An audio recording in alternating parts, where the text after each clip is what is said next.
Materi metode tim.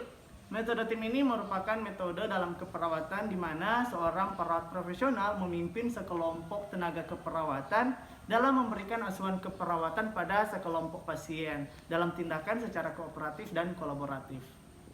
Dan berikut role play mengenai metode tim yang akan kami lakukan. Selamat menyaksikan. Selamat pagi untuk kita semua. Selamat pagi, Nas. Ya baik, terima kasih untuk kehadiran dari para perawat sekalian di ruangan Ignatius ini. Sebelum kita memulaikan aktivitas kita di pagi hari ini, kita akan dahulukan dengan pelaporan. Jadi pelaporan ini dari masing-masing Katim, baik Katim 1, 2, dan 3.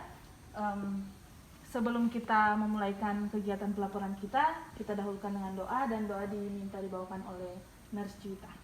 Baik, mari kita berdoa. Doa selesai. Oke, baik, terima kasih Nurse Juwita. Kita akan memulaikan kegiatan pelaporan dan diawali dengan Katim 1, yaitu Nurse Anggi, dipersilakan. Terima kasih, Nurse. Nah, untuk tim saya berjumlah 3 pasien. Nah, yang pertama Tuan A dengan diagnosa hipertensi, tekanan darah 170/120, nadi 100 kali per menit, respirasi 23 kali per menit, dan suhu badan 36,9 derajat Celcius. Nah, untuk intervensi yang sudah diberikan, yang pertama ada terapi IV cairan RL, kemudian ada observasi TTV setiap 4 jam, kemudian kolaborasi dalam pemberian obat dengan dokter, kemudian telah diberikan makanan-makanan yang diet lemak. Kemudian untuk pasien yang kedua yaitu Tuan B dengan diagnosa selulitis. Nah, untuk tekanan darah 120/100, nadi 70 kali per menit, respirasi 20 kali per menit, suhu badan 36, derajat Celcius. Untuk intervensi telah diberikan perawatan luka setiap hari. Nah, untuk perawatan luka diberikan pada pagi hari. Kemudian ada juga atur posisi klien setiap 4 jam karena selulitis, jadi kaki klien harus diatur. Kemudian ada terapi cairan IV. Kemudian untuk terapi cairan IV itu diberikan cairan NS. Nah, untuk pasien yang ketiga yaitu Tuan C dengan diagnosa ESK, tekanan darah 110/70, kemudian nadi 70 kali per menit, respirasi 20 kali per menit, suhu badan 38,2 derajat Celcius.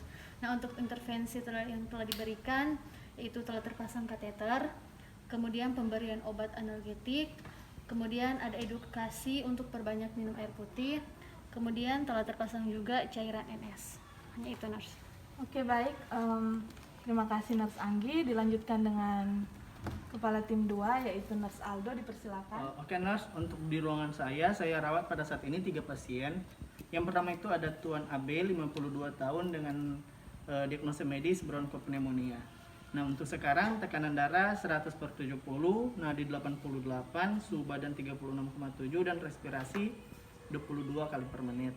Nah, untuk intervensi yang telah saya lakukan sesuai dengan masalah keperawatan, kami melakukan semi-fowler. Selanjutnya, sesuai dengan instruksi dokter, kami memberikan terapi oksigen 2 liter per menit. Kami juga melakukan suction jika ada sekret, penumpukan sekret. Baru kami lakukan nebulizer. Untuk sampel pemeriksaan AGD sudah diambil, tinggal tunggu hasil. Baru selanjutnya pasien yang kedua dengan diagnosa medis DBD, Tuan DA 19 tahun. Untuk tanda-tanda vital, terakhir dicek tekanan darah 90/50, nadi 78 kali per menit, suhu badan 36,2 derajat, respirasi 18 kali per menit. Untuk intervensi di sini kami memberikan terapi cairan IVFD menghindari terjadinya dehidrasi kepada pasien. Selanjutnya kami menganjurkan untuk meningkatkan intake cairan pasien. Baru habis itu kami monitor cairan dan nutrisi, dan kami menghitung balance cairan dan observasi tanda-tanda vital per 2 jam. Selanjutnya untuk pasien yang ketiga, Tuan BH umur 48 tahun, dispepsia.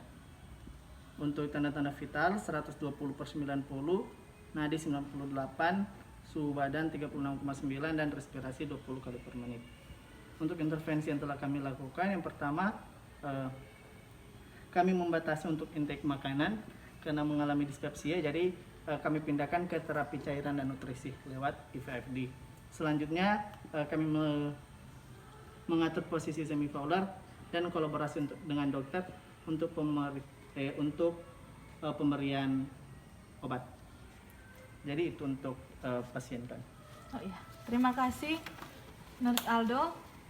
Selanjutnya kita lanjut mendengarkan pelaporan dari Katim 3 yaitu Nurse Febrianti. Dipersilakan. Ya, untuk pasien yang ada di ruangan saya ada 3 pasien. Pasien yang pertama diagnosa tonsilitis atas nama Tuan A. Terdapat kesulitan menelan, nafsu makan menurun dengan nadi 90 kali per menit, tekanan darah 110/80 mmHg, suhu 37,2 derajat Celcius dan respirasi 24 kali per menit. Di sini telah diberikan intervensi. Untuk edukasi itu adalah pemberian edukasi sering minum air hangat, hindari makanan yang pedas dan kacang-kacangan, dan telah diberikan cairan IV. Di sini cairan ini adalah RL. Yang kedua, pasien yang kedua atas nama Nyonya N dengan diagnosa gastritis, nadi cepat 108 kali per menit, tekanan darah 120/80 mmHg, suhu 37 derajat Celcius dan respirasi 22 kali per menit. Intervensi yang telah diberikan yaitu mengedukasikan hindari makanan yang berminyak. Makanan di sini dia diedukasikan untuk makan sering tapi sedikit dan pemberian cairan IV. Di sini cairannya NaCl. Dan juga pasien yang ketiga di sini adalah Nyonya R. Dia berdiagnosa DM, terdapat luka di kaki sebelah kanan nurse, dan tekanan darahnya 110/80 mmHg, suhu 36,8 derajat Celcius, nadi 87 kali per menit dan respirasi 24 kali per menit. Intervensi yang diberikan adalah perawatan luka setiap pagi, terapi insulin, diet rendah kalori, dan pantau GDS serta pemberian cairan IV. Oke, baiklah, demikian kita telah selesai mendengarkan masing-masing pelaporan baik dari Katim 1, 2, dan 3. Pesan saya untuk masing-masing perawat yang ada, terlebih khusus untuk Katim-Katim, agar lebih memperhatikan pasien-pasiennya masing-masing yang perlu pengawasan khusus maupun yang sudah dalam kondisi mulai membaik, tetap melanjutkan intervensi-intervensi yang ada. Sebelum kita melanjutkan aktivitas kita masing-masing, kita akan tutup kegiatan pelaporan kita di saat ini dengan doa dan diminta kesediaan dari Nurse Marta untuk berdoa. Baik, sebelum kita mengakhiri kegiatan kita pada pagi hari ini, mari kita satu dalam doa. Kita berdoa. Doa selesai. Ya baik, terima kasih Nurse Marta. Dipersilakan untuk kembali ke tempat kerja masing-masing. Selamat melaksanakan tugas masing-masing. Terima kasih. Terima kasih, Nak. Terima kasih.